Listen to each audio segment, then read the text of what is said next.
Ako dozvolite, ja imam nekoliko proceduralnih primjedbi.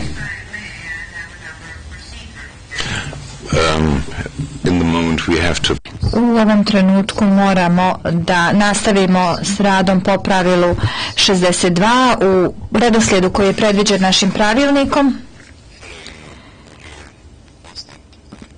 Nakon vašeg zahtjeva, i ja shvatam da vi želite da se izjasnite o krivici informisano na osnovu potkrepljujućeg materijala, prema tome u roku od narednih 30 dana bit će sazvan pretres.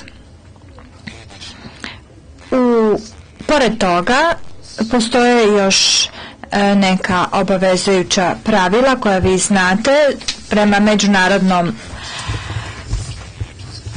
zakonu. Mi moramo da slijedimo ta pravila. Sada moramo da se pozabavimo pitanjem uskraćivanja slobode vama, doktore Šešelj. Danas treba da odlučim da li ćete vi ostati u pritvoru. Naravno, vaše je pravo da osporavate legalitet vašeg hapšenja. Da li vi želite da pokrenete bilo kakav prigovor danas ili, kao što je običaj na ovom sudu, da zadržite pravo da uložite formalni podnesak za privremeno puštanje na slobodu kasnije?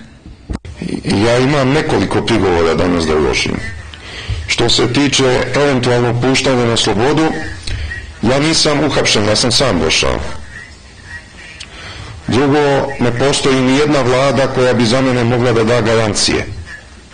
Ja uopšte ne postavljam zahtev za puštanje na slobodu, pošto je nemoguće da se nađe vlada koja bi garantovala za mene ako budem privremeno pušten na slobodu.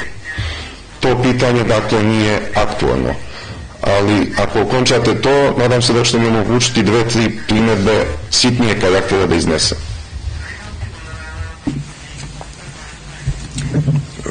We have to continue and... Moramo nastaviti. Ja neću zaboraviti vaše manje prigovore, kako ste ih nazvali.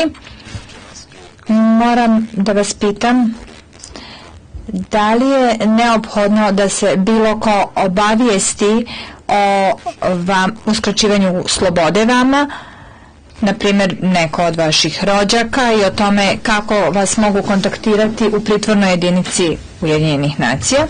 Svi su obavešteni da sam u zatvoru.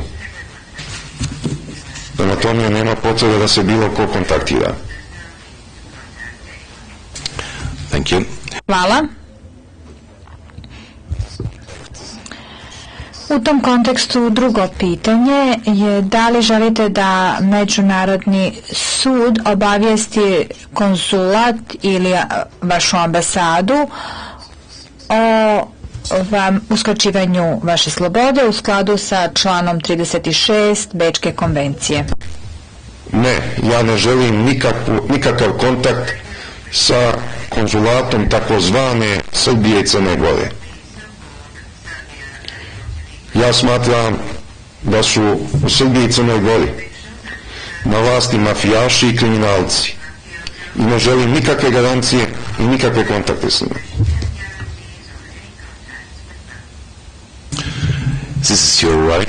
To je vaše pravo. Hvala vam za ovo pojašnjenje.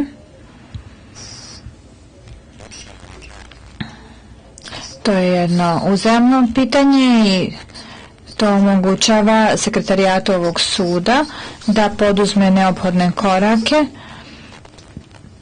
u odnosu na vladu Srbije i Crne Gore, da neće s te strane biti bilo kakvi pokušaja da vas kontaktiraju.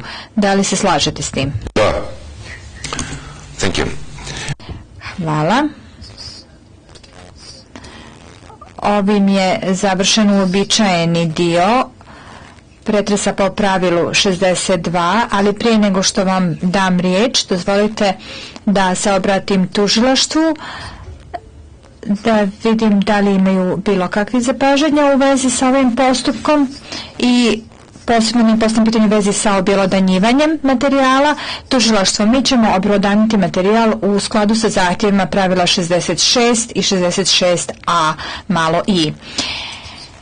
Sudija Šomburg, nema sumnje da je zahtjev da to bude na jeziku koji optuženi razumije. Vi ste željeli da iznesete neke dodatne kratke primjedbe. Izvolite. Ja sam danas podvrgnut fizičkom mučenju i zlostavljanju. Na taj način što su mi pri izlasku iz zatvora navukli pancir težak 20 kg. To smatram mučenjem koje je zabranjeno po međunarodnom pravu. Meni taj pancir nije potreban, mene niko ne ugrožava. A morao sam četvoronoške da ulazim u vozilo zbog tog pancira. U civilizovanom svetu, i ako postoji neka opasnost, nabavlja se blindirano vozilo. Ja nisam došao ovde da nosam pancirne bluze po Hagu, ja sam došao da mi sudite. I zaista to je meni nepodnošljivo, zahtevam da ukinete tu meru. Meni niko ne preti, za mene nema nikakve opasnosti.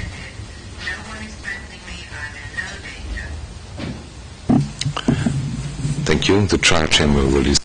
Hvala. Raspravno vijeće će odlučiti o tom pitanju. A druga stvar koju ste željeli reći? Pa ja imam ukupno 4 stvari, to je bila prva.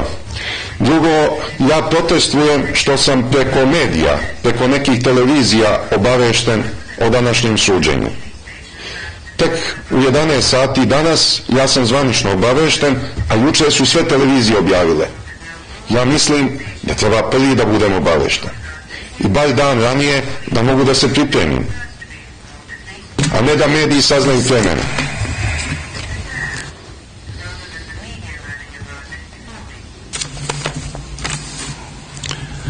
If this would be the case, no doubt. Ako je to bio slučaj, onda se naravno radi o pogrešci. Međutim, dokumenti koje ja imam pred sobom kazuju mi da ste vi još jučer trebali biti informirani o tome. Morate shvatiti, vi ste konačno i pravnik po struci, da je po pravilima o ljudskim pravima važno da se svaki optuženi promptno dovede pred nadležnog suca. A ta riječ promptno u jurisprudenciji ovoga suda i Komiteta za ljudska prava,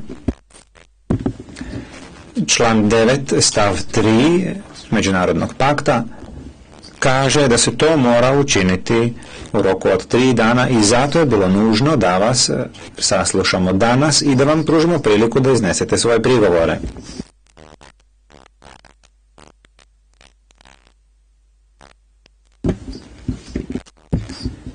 Ukoliko je istina ovo što ste rekli, da vi niste bili informirani, mi ćemo to istražiti. Recite nam koji je vaš sljedeći prigovor. Postoji problem viza. Ja želim da me posete članovi porodice, moji bliski prijatelji i eventualno pravni savjetnici. Međutim, isprečio se problem jer holandska vlada odobrava vize. I formalno holandska vlada može da odluči ko mene može da posjeti, a ko ne može. Ja insistiram da Ujedinjene nacije izdaju vize u ovom slučaju i da to ko će mene posjetiti, ko neće, zavisi od suda, a ne od holandske vlade. We are in full agreement and... U potpunosti se slažem s vama.